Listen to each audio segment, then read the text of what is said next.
अकबर बीरबल की कहानी, रेत से चीनी अलग करना। एक बार बादशाह अकबर, बीरबल और सभी मंत्रीगण दरबार में बैठे हुए थे। सभा की कार्यवाही चल रही थी। एक एक करके राज्य के लोग अपनी समस्याएं लेकर दरबार में आ रहे थे। इसी बीच वहां एक व्यक्ति दरबार में पहुंचा। उसके हाथ में एक मर्तबान था। सभी उस मर्तबान की ओर देख रहे थे। तभी अकबर ने उस व्यक्ति से पूछा, क्या है इस मर्तबान में? उसने कहा, महाराज, इसमें चीनी और रेत का मिश्रण है। अकबर ने फिर पूछा, किस लिए? अब दरबारी ने कहा, गलती माफ हो महाराज, लेकिन मैंने बीरबल की बुद्धिमत्ता के कई किस्से सुने हैं। मैं उनकी परीक्षा लेना चाहता हूँ।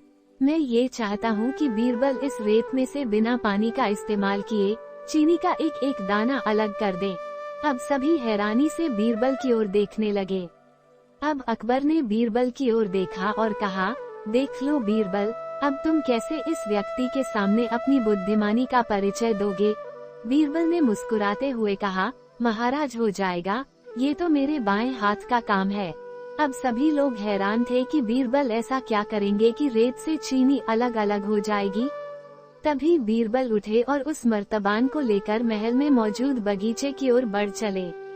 उनके पीछे वो व्यक्ति भी था। अब बीरबल बगीचे में एक आम के पेड़ के नीचे पहुँचे। अब वो मर्तबान में मौजूद रेत और चीनी के मिश्रण को एक आम के पेड़ के चारों तरफ फैलाने लगे। तभी उस व्यक्ति ने पूछा, अरे यह क्या कर रहे हो? इस पर बीरबल ने कहा, ये आपको कल पता चलेगा। इसके बाद दोनों महल में वापस आ गए। अब सभी को कल सुबह का इंतजार था। अगली सुबह जब दरबार लगा तो अकबर और सारे मंत्री एक साथ बगीचे में पहुँचे।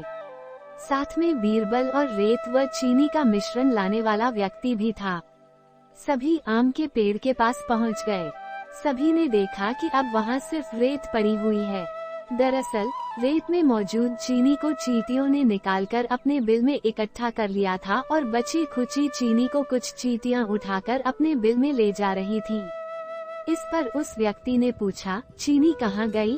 तो बीरबल ने कहा, रेत से चीनी अलग हो गई है।